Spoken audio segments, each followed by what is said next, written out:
One of my husband's non-negotiable when we got married 1.5 years ago was fireworks. We love the feeling that goes into them, look, the tears, especially when the show is a surprise. I had a mother of the bride call me. Turns out the grandfather of the bride was purchasing the fireworks show because he had just gone into hospice care. The DJ actually read the letter from the grandfather. Then the fireworks show started right after that. And it was just an amazing experience.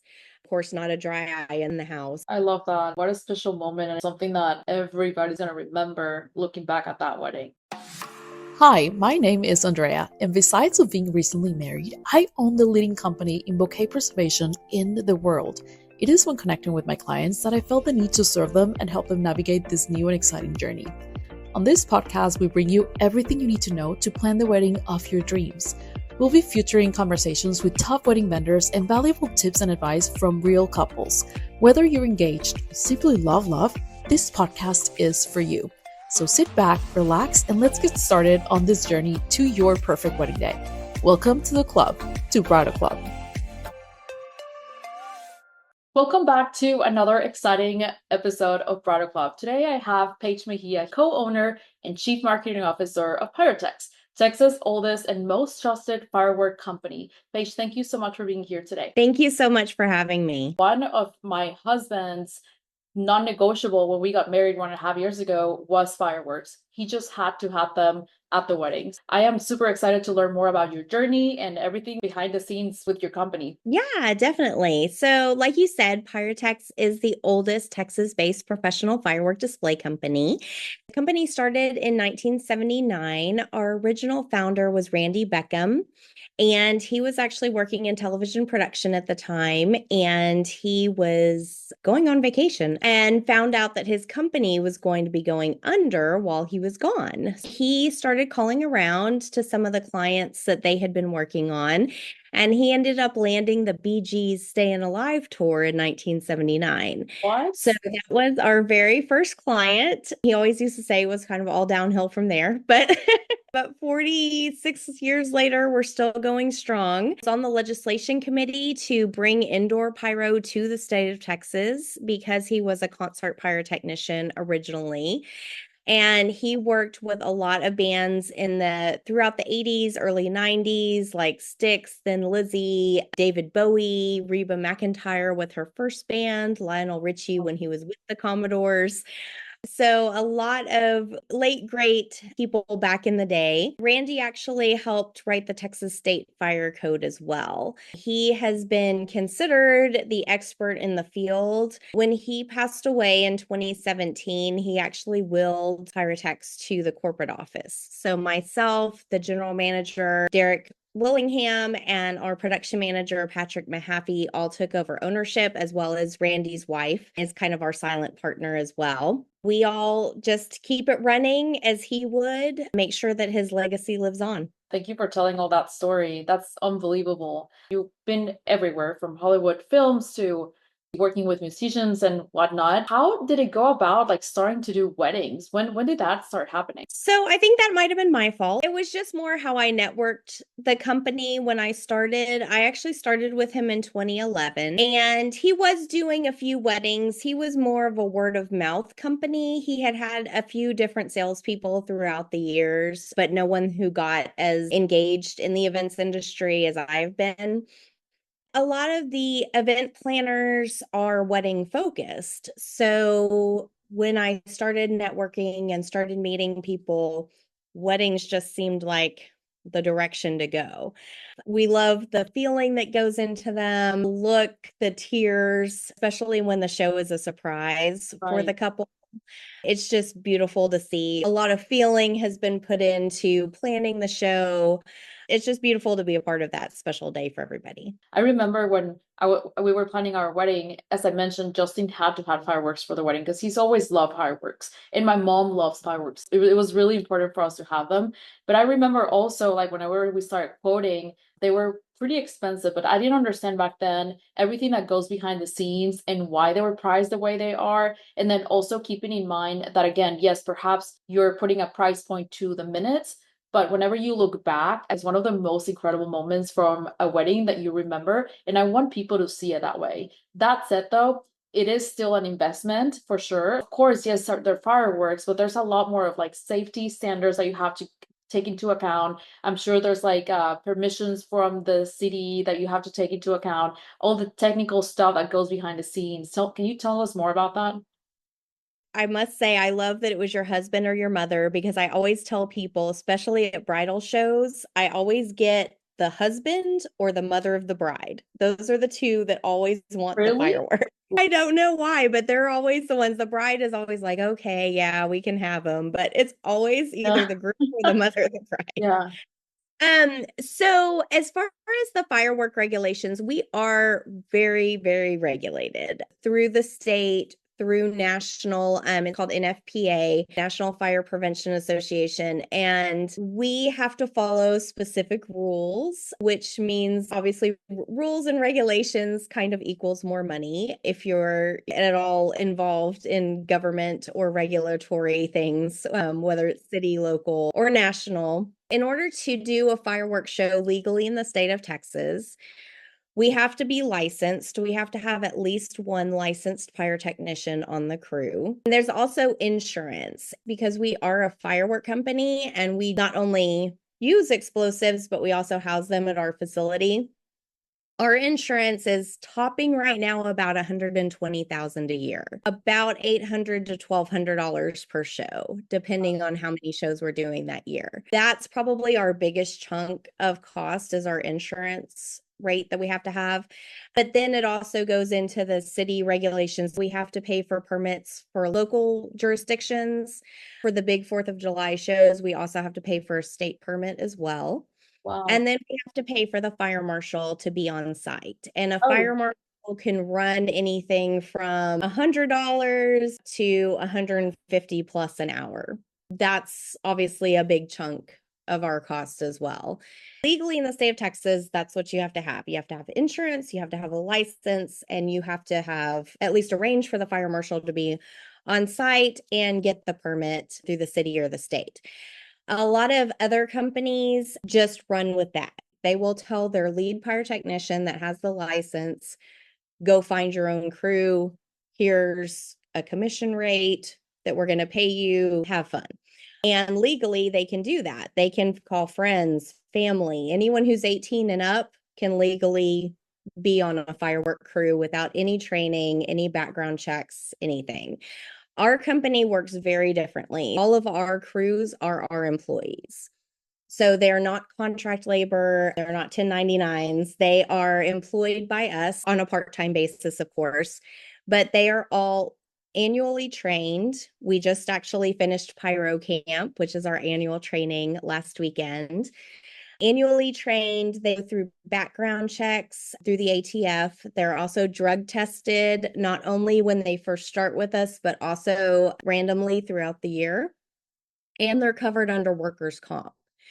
So that's another big cost that we have that some of the other companies typically wouldn't have is that we protect our employees. yeah. So if anything were to happen on a show site, we would cover that. It's one of those things, and I've learned a lot from this podcast. There's a lot behind the scenes for every single vendor, and that we people don't see nor Yeah. know. And even with our flower preservation, there's a lot of things that happen behind the scenes that the bride don't even know. The number of team members that we have, the insurance, and the list goes on and on. Like I really, really want to emphasize that you cannot just see it as in like, oh my gosh, this is the cost per minute. You really have to see it as a whole, as the experience that those fireworks will bring to a wedding. So aside of fireworks, of course, you were talking about some special effects and visual effects. Can you tell us more about that as well? Like what kind of other services do you offer that you would consider like a wow factor for a wedding?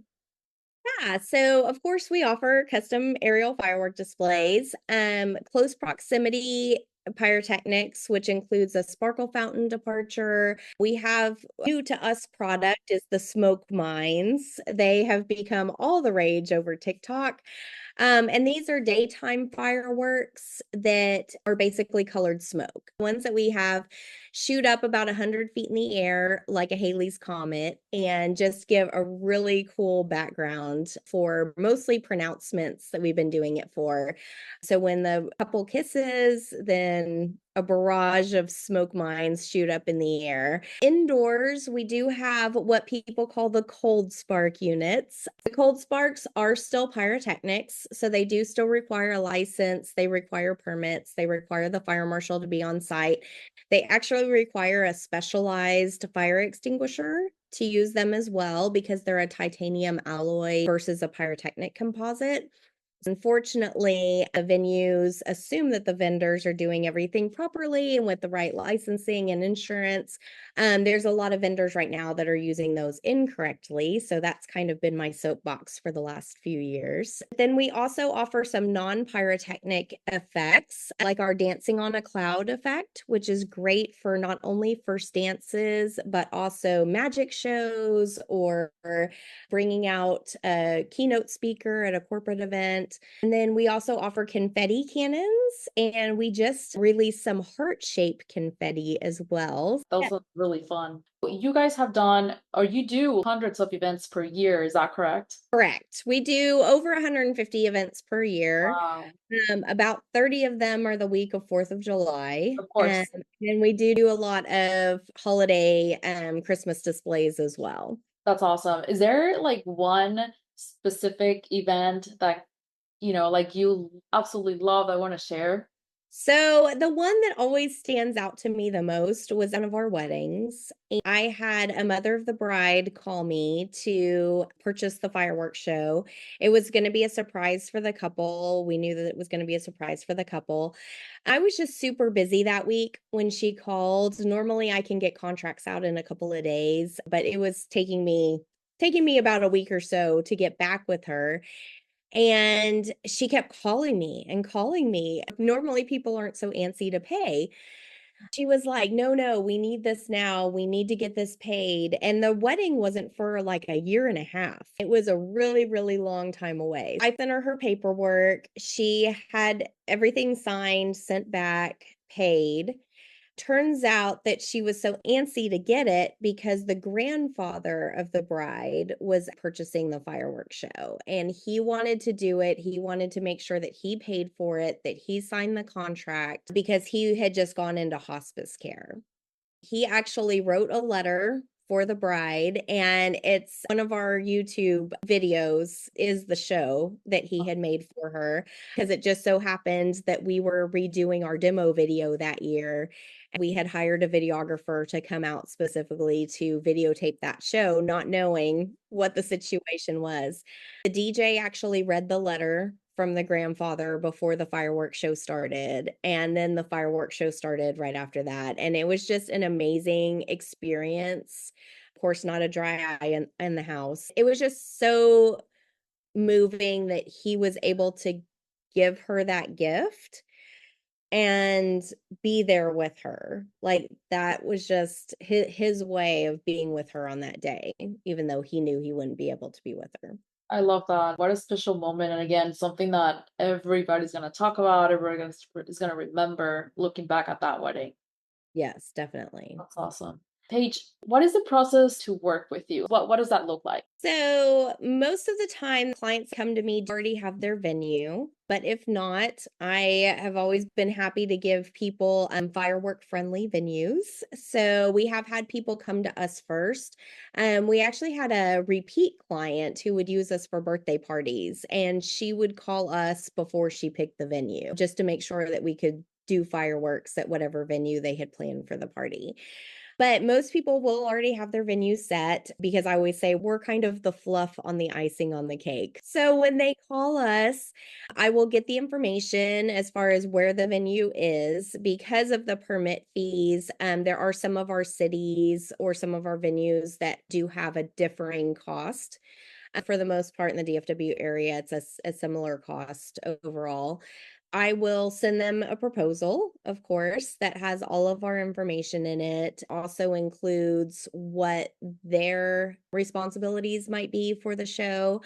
And this includes making sure that the venue knows that we're going to be coming, making sure that the venue is prepared by mowing the grass, getting us an area that's available for firework display. It's a pretty hefty packet that I send with my proposal, but really, really important that for any vendor that couples look over all of the information before making a decision.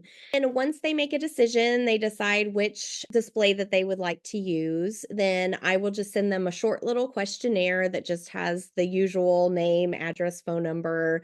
If they're doing an aerial fireworks show, I ask them the song that they would like to choreograph it to. I I love ask that. them the colors of their wedding. And then some people do have special requests. If there's a specific firework that they like, if they like willows, if they like horsetails.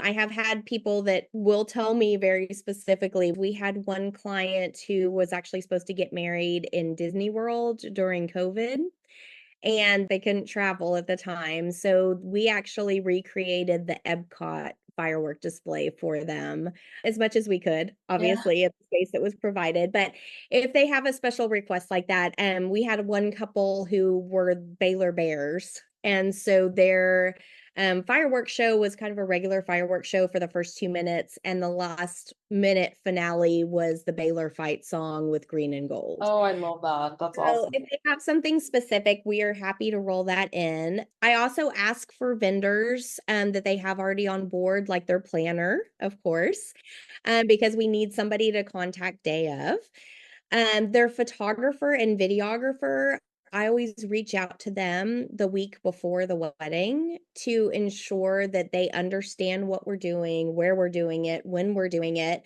so that they can get the best picture or video. Working in this industry for over 15 years, a lot of photographers don't have the experience of shooting fireworks. So if we can give them a heads up at least a week in advance of, hey, we're doing this, you might want to check your aperture and check your frame rate and all of that stuff. There's just different things that go into photographing fireworks effectively as well. And if you can get the photographer to know what's going on, you're going to get definitely better pictures. Yeah, that's so interesting. Also, why you hire a company that has so much experience, because those little details, if they are not communicating that with your other vendors, then you will miss those. And, like memories fade. If you don't have those beautiful photos, those memories will fade. So thank you for shining light on that too. Yeah, and then of course the DJ, if it is an aerial show, I also coordinate with the DJ the week before to make sure that they have the music, that they understand how to cue up the start of the show. Once I have all of that information, I send them a contract, send them an invoice, then you're in the system. We can actually do multiple shows a day. We normally take on about 4 to 5 shows a day. I do give clients about a month or so to send back the signed contract and the deposit invoice. It's a 50% deposit with the signed contract. And then the rest is due on or before the day of the wedding.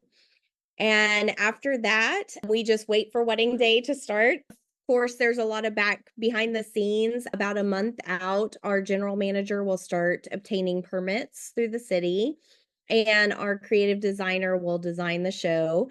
And then our assistant production manager will build things at our property as well. All of that takes place behind the scenes. And then the day of, sometimes it's me as the lead pyrotechnician, but sometimes it's some of our other fabulous lead pyrotechnicians. Some of them have been with our company for over 25 years.